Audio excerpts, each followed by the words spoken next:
مراد کی خالہ کہتی ہے کہ منت یہ رسم کرنے کے بعد تم مراد کی بہن کو تھپڑ مار دینا، شاید اس کی بھی شادی ہو جائے۔ دوسری کہتی ہے کہ اگر تھپڑ کھانے سے شادی ہوتی تو اب تک اس کے بچے جوان ہوتے۔ فضیلت کو بہت غصہ آتا ہے، وہ مہندی کا تھال اٹھا کر نیچے پھینکتی ہے اور پھر بے ہوش ہو جاتی ہے۔ سب وہاں جمع ہو جاتے ہیں، اسے پانی پلاتے ہیں۔ مراد بھی فضیلت کی وجہ سے پریشان ہو جاتا ہے اور منت کے گھر والے بھی۔ مراد لوگوں کے رشتہ دار طرح طرح کی باتیں کرتے ہیں۔ فضیلت کو مراد کی چھوٹی بہن کھانا ڈالتی ہے پلیٹ میں۔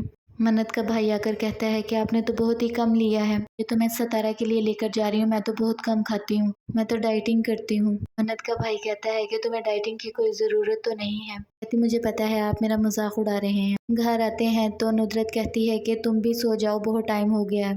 چھوٹی بہن کہتی میں تو اپنی تصویریں دیکھ رہی ہوں، سب سے خوبصورت میں لگ رہی تھی۔ ندرت کہتی ہے میں جھوٹ نہیں بولنا چاہتی کیونکہ سونا ہے میں نے، شیطان نے پتہ نہیں کیا پھونک دیا ہے ہر لڑکی کے کان میں کہ تم سب میں خوبصورت ہو۔ منت کہتی ہے فضیلت کو کیا ہوا تھا؟ مراد کہتا ہے ان کی شادی نہیں ہو رہی، بس اس وجہ سے پریشان رہتی ہیں۔ مراد کہتا ہے ان کی بات چھوڑو، میں تو تم سے تمہاری بات کرنا چاہتا، تم آج بہت پیاری لگ رہی تھی۔ منت کہتی کیوں میں پہلے پیاری نہیں لگتی؟ مراد کہتا نہیں ایسی بات نہیں، آج کچھ زیادہ ہی پیاری لگ رہی تھی۔ مراد فضیلت کے پاس آتا ہے تو فضیلت کہتی ہے تم مجھ سے ناراض تو نہیں ہو؟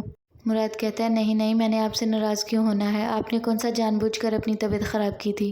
چلیں اٹھے آپ تیار ہو جائیں، 3 بجے کا ٹائم لیا ہوا ہے، پارلر جانا ہے۔ فضیلت کہتی ہے نہیں میں نے نہیں جانا، پھر کوئی تماشا ہو جائے میری وجہ سے۔ مراد کہتا ہے کہ نہیں تم نہیں جاؤ گی تو میں بھی نہیں جاؤں گا، تم لوگ میری زندگی میں اس طرح ہو جیسے تسبیح کے دانے ہوں، تم لوگوں کے بغیر تو میں کہیں جا ہی نہیں سکتا۔ ندرت کو اس کی رشتہ دار آ کر کہتی ہے کہ تم نے شوکت کو بلایا نہیں، مراد کو کہو اس کے پاؤں پکڑے اور جا کر اسے منا لائے۔ فضیلت کہتی ہے میرا بھائی کیوں جائے گا اسے منانے کے لیے، آپ کا بھی تو رشتہ دار ہے نا، آپ جا کر منا لاؤ، زیادہ ہی مس کر رہی ہیں آپ تو، کہہ کر غصے میں ندرت چلی جاتی ہے۔ منت کے بھائی کو کال آتی ہے کہ مراد کے چوٹ لگ گئی ہے گھوڑے سے گر کر۔ وہ کہتا ہے کچھ زیادہ تو نہیں لگی، وہ بتاتے ہیں کہ نہیں بچت ہو گئی ہے۔ وقت اپنے دوستوں کے ساتھ مل کر جوا کھیل رہا ہوتا ہے، رات کے ٹائم پولیس ریڈ کرتی ہے اور اسے پکڑ کر لے جاتی ہے۔ رات پہنچتی ہے تو حکمر پر لڑائی ہو جاتی ہے، مراد کی ماں نہیں مانتی، کہتی ہے کہ اگر مراد سے نہیں بولا جاتا تو میرے منہ میں زبان ہے، میں خود جا کر ان سے بات کر لیتی ہوں، خود کو سمجھتی کیا ہے آنٹی۔ اس کی دوستیں روکتی ہیں کہ تم مت جاؤ۔ منت کا بھائی کہتا ہے آپ لوگوں کی مرضی کا جہیز دیا، اب حکمر ہماری مرضی سے ہوگا، نہیں تو شادی ہم بھی نہیں کریں گے۔ مراد کی ماں کہتی ہے چلو سب اٹھ کر، یہاں شادی نہیں ہو سکتی۔